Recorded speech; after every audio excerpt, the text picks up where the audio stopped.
കരയേണ്ട moment അല്ല, വളരെയധികം സന്തോഷിക്കേണ്ട ഒരു മൊമെന്റ് ആണ്. കരയല്ല, വളരെ ഹാപ്പിയാണ്. ഐ നോ ദാറ്റ് ഈ ഒരു കരച്ചിൽ ശരിക്കും പറഞ്ഞ കരച്ചിലല്ല, സന്തോഷത്തിന്റെയും പ്രൗഡിന്റെയും ഒരു ബ്യൂട്ടിഫുൾ മൊമെന്റ് ആണ്.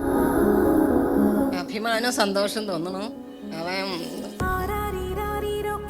ശ്രീകാന്തിന്റെ ഹാർഡ് വർക്കും ഡെഡിക്കേഷനും ഡിസിപ്ലിനും പ്രൂവ് ചെയ്ത ഒരു മൊമെന്റ് ആണിത്. സെൻട്രൽ ഗവൺമെന്റ് ഉദ്യോഗസ്ഥനായി മാറിയിരിക്കുകയാണ് ശ്രീകാന്ത്. വളരെ പ്രൗഡ് ആവേണ്ട ഒരു മൊമെന്റ് ആണിത്. രാജ്യത്തിന് വേണ്ടിയിട്ട് പ്രവർത്തിക്കുന്ന ഒരു മകന് ആണ് അമ്മയ്ക്ക് ലഭിച്ചിരിക്കുന്നത്. സ്വന്തമായിട്ട് ആദ്യം എക്സാം ഒക്കെ എഴുതാനും റിക്രൂട്ട്മെന്റ് മോബലൊക്കെ ഉണ്ടായിരുന്നു. എത്തിന്ന് വരെ എത്തുന്നുള്ളൂ, കിട്ടുന്നില്ല എന്നുള്ളത് വന്നപ്പോ നമുക്ക് ഇങ്ങനെ പറ്റൂല, അമ്മ ഒരു ട്രെയിനിങ് എന്തായാലും വേണം ആണ് ഇവിടെ ഇങ്ങനെ ഒരു സെന്റർ ഉണ്ട് എന്ന് കണ്ടതും പഠിക്കുന്നതിന് കൂടെ ജോലിയും ചെയ്തിരുന്നു.